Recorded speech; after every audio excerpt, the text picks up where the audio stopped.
Um dia de cada vez, caminhando pela palavra de Deus com reflexão, propósito e vida real. Seja muito bem-vindo ao Bíblia 365 na prática. Hoje, o dia 29 da nossa jornada, seguimos permitindo que a palavra de Deus nos forme, nos confronte, nos alinhe ao coração do Pai. Se esse áudio falar com você e te lembrar de alguma pessoa, compartilhe para ela. No dia de hoje, seguindo a leitura do nosso cronograma, os textos são Gênesis 30, Ester 6, Marcos 1 e Romanos 1. Hoje veremos conflitos no coração do homem, o agir não tão silencioso de Deus, a autoridade de Jesus e o poder transformador do Evangelho. Gênesis 30 nos leva para dentro de um ambiente emocionalmente carregado. Raquel vê que não engravida, enquanto sua irmã Lia continua tendo filhos. O texto deixa claro que Raquel tinha o amor de Jacó, mas Lia tinha a fertilidade. E essa assimetria gera dor, comparação, ciúmes. No mundo antigo, fertilidade estava diretamente ligado à identidade, valor e segurança da mulher.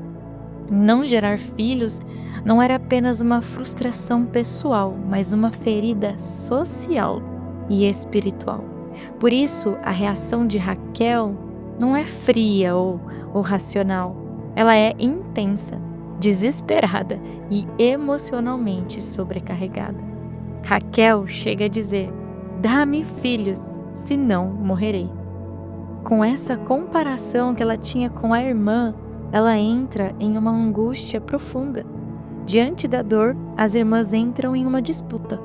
Ambas recorrem às servas, Bila e Zilpa, algo que culturalmente era aceito naquele contexto. Os filhos que nascem recebem nomes e você pode ver, carregados de significado emocional e espiritual. Cada nome é quase uma oração, um desabafo ou um clamor, desejo de ser vista, esperança de ser amada, reconhecimento da ação de Deus. Os nomes revelam o estado do coração das mães. Você sabe o significado do seu? Procure e ore sobre o significado do seu nome. Ao final do capítulo, o texto registra 11 filhos homens e uma filha, que é Diná. No total, Jacó teve 13, mais para frente ele vai ter Benjamim. Mas Diná não entra na contagem das 12 tribos, porque a organização estava ligada à linhagem masculina e à herança territorial também. Mas isso não diminui o valor de Diná, apenas reflete como que era a estrutura social da época. Na segunda parte do capítulo, vemos que Jacó quer ir embora, mas Labão diz para ele ficar, porque reconhece que ele era abençoado apenas por conta de Jacó. Então selam um acordo. Jacó propõe um salário baseado nos rebanhos manchados e malhados. Algo que à primeira vista parecia desfavorável. E Labão aceita rapidamente, achando que ele sairia ganhando. O texto não atribui o crescimento de Jacó a técnicas, mas à intervenção de Deus. E o próprio Jacó vai reconhecer lá na frente que foi o Senhor. Labão até tenta manipular o acordo, mas Deus protege Jacó e faz prosperar aquilo que parecia improvável. O capítulo termina mostrando um contraste forte. Muita confusão emocional na família, muita tentativa humana de controle, mas uma promessa divina avançando. Encerramos Mateus e seguimos agora para o livro de Marcos, capítulo 1. É importante lembrar que os 4 evangelhos contam a mesma história, mas a partir de perspectivas diferentes. Cada autor tem um detalhe, um ângulo, uma ênfase. O que um não relata, o outro complementa. E juntos formam um testemunho completo, coerente e profundamente confiável sobre Jesus.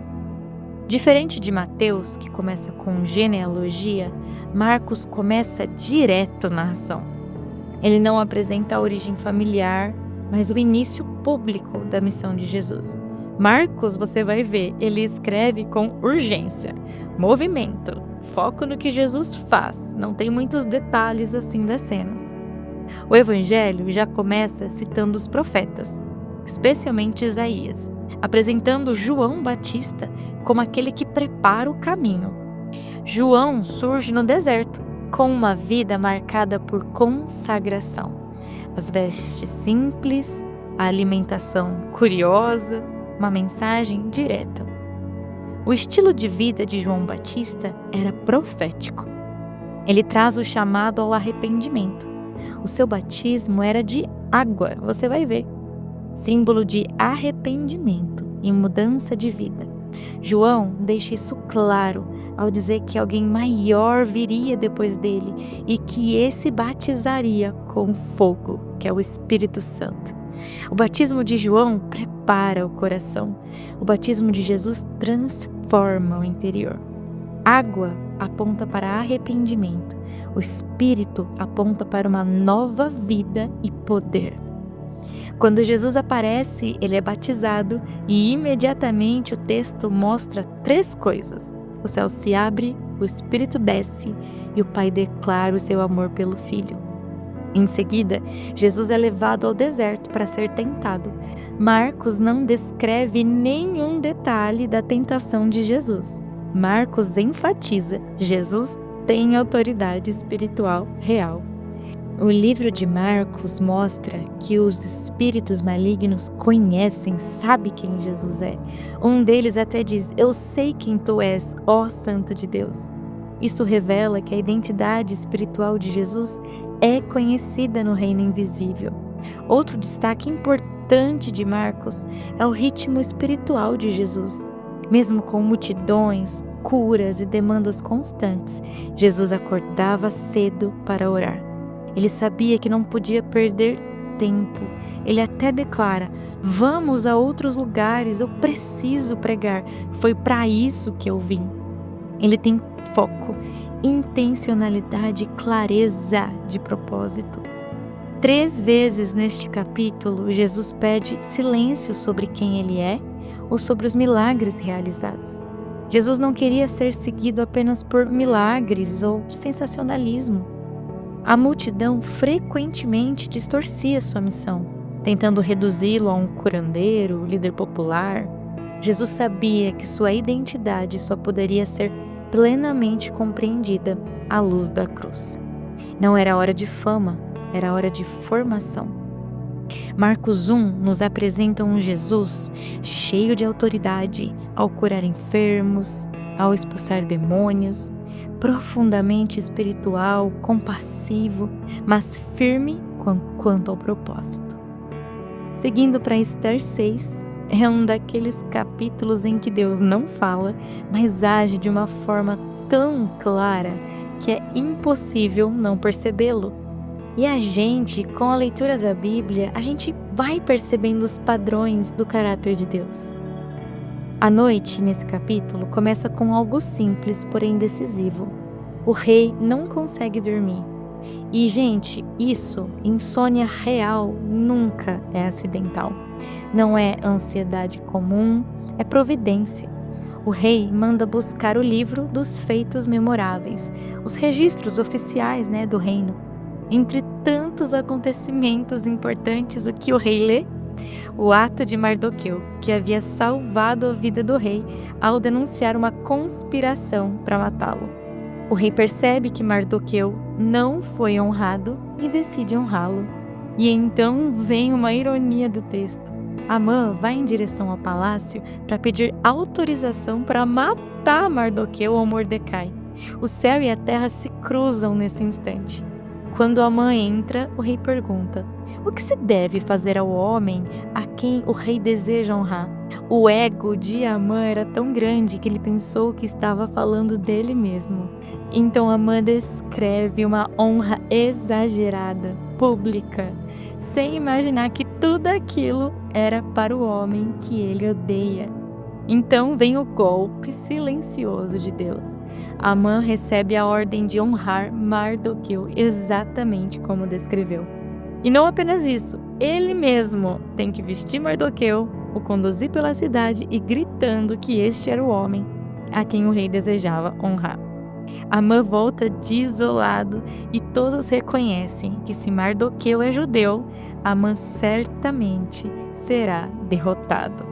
O capítulo termina com Amã sendo levado às pressas para o banquete. E amanhã será o dia da revelação pela rainha Esther.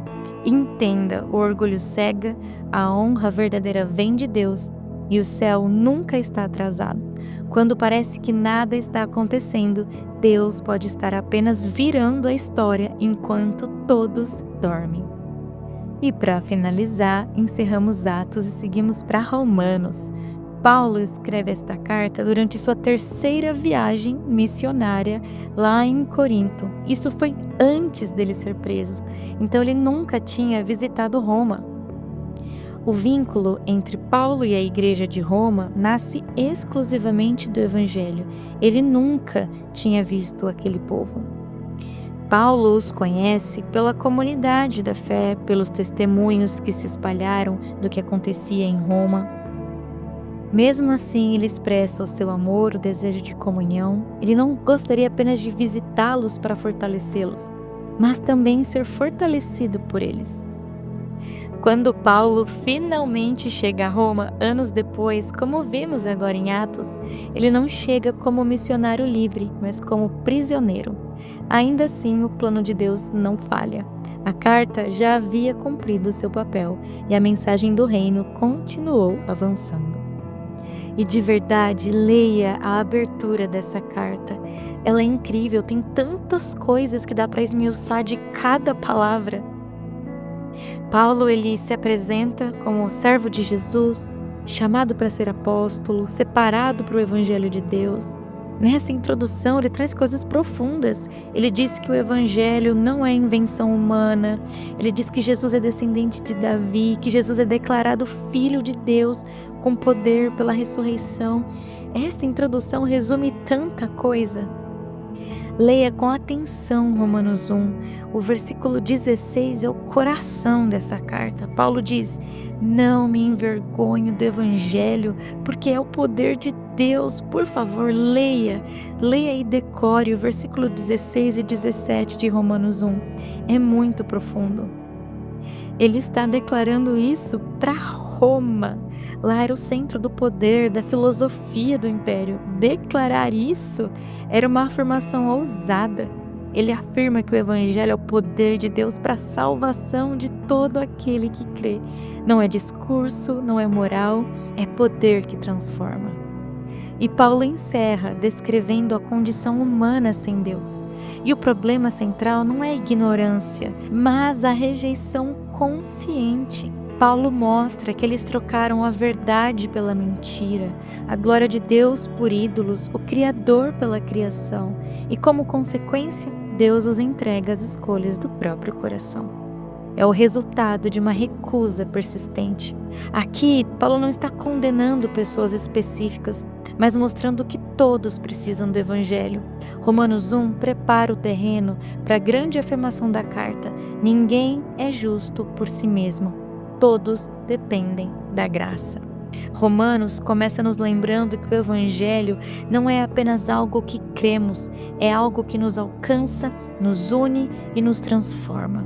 Querido Deus, obrigada, Pai, por esta leitura, por este tempo. Que o Senhor continue falando conosco, nos guiando, trabalhando no nosso coração. Que a Tua palavra continue nos transformando e que o Senhor Jesus cumpra em nós esse batismo com o fogo, com o Espírito Santo todos os dias das nossas vidas. Que possamos recebê-lo, Pai, de todo o nosso coração. Viva em nós, tenha seus frutos em nós, em nome de Jesus. Que Deus te acompanhe hoje. Viva essa palavra na prática. Amanhã seguimos juntos no dia 30 da nossa leitura.